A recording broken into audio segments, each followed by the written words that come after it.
Spider-Man, Red Dead Redemption 2, and God of War are games that inspire, teach lessons, make players lose hours of a day being captivated by the world around them. We see them take leaps in their gameplay, art styles, and graphics. These titles are the light of gaming in 2018 that should be served as examples on how to make a great game. However, where there is light, there is darkness. People will always be met with negative, and in this case, downright stupidity and absolute f***ing laziness.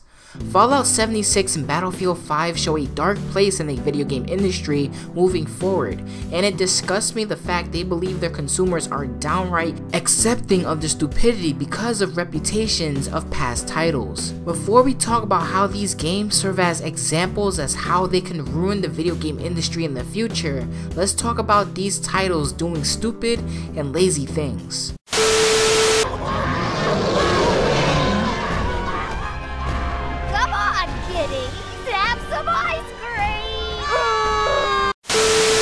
Battlefield has always been considered a rival to Call of Duty, and they were rightfully so. It's the only other first-person shooter that comes out yearly and always has a solid fan base, myself included. This is not to say every game in the series is perfect, but they always offered something. That is until Battlefield 5. Battlefield 5, like Call of Duty, planned to have a Battle Royale feature. For those of you living under a rock, a Battle Royale mode is putting a bunch of players on a big map and let them kill each other. They also promised a co-op mode, something Call of Duty hasn't done for a long time. However, a bunch of issues leading up to the release will start rattling fans, such as people working on the game calling their fans ignorant and on the wrong side of history and literally dare them not to buy the game. Stupid. Regardless of how you feel, never tell your fans not to buy your product because they won't. To insult your fans for them not liking a female soldier with a prosthetic robot arm on the front lines of war is stupid. So if you want to win your fans back, you must absolutely do nothing wrong and have a solid launch day. However, surprising no one, the game's launch didn't go well either. No, I'm not talking about the sales, but the contents in the game itself. The co-op mode gamers like me was waiting for was completely and utterly locked out because it wasn't complete, saying that it will be restored at a later date. But of course, fans will have a Battle Royale mode, right? Wrong, as the game feature was plastered everywhere in promotion, was also not done and locked out on launch day. Why wasn't it complete? Such a hyped up game mode didn't make launch day, and my only question is why the f was this game released and it cost $60 with tax if the full product wasn't out there? These people paid a lot of cash for their favorite game series, and the developers decided to release a product that is completely unfinished. This game feels more like an early access game than a full release, and the next game we're about to talk about, which is Fallout 76, feels like an alpha game than an early access game. Why the f you lying? Why you always lying? Oh my god, stop fucking lying. It is 4 times the size of Fallout 4. We always start with the world, and this time it features all new rendering, lighting, and landscape technology. It allows us to have 16 times the detail. Allows us to have 16 times the detail. Allows us to have 16 times the detail. To have 16 times the detail. To have 16 times the detail. Look at this door. I don't suppose this is supposed to open. And it all starts with an obsession to detail. Fallout 76 is an atrocious piece of shit. This game is worse than Battlefield 5, but I'll get to that later.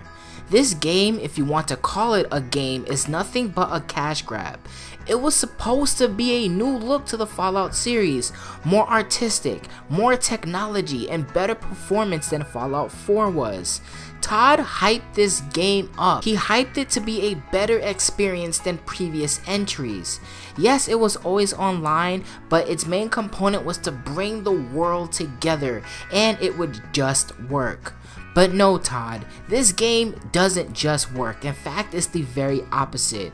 The glitches in this game was intense. Glitches and bugs that existed even in Fallout 4 made a return to 76. The game had server issues. The enemies and environments take too long to actually load. There was so many awful and game-breaking bugs that a 30-minute video could be made of me explaining everything. But I did decide to leave it all out of this video. If you want to see a compilation, just click the links in the description. It was very stupid for Todd to straight up lie to his consumers who paid over $200 for the collector edition of this game.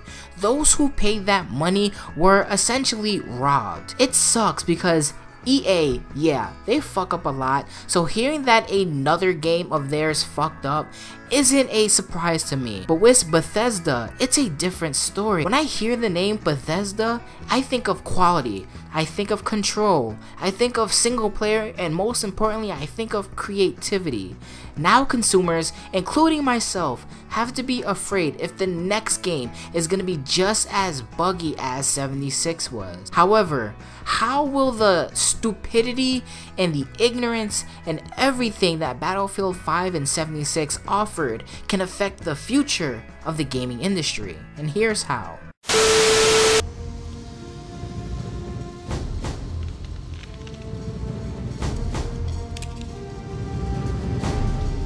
Hasta la vista, baby.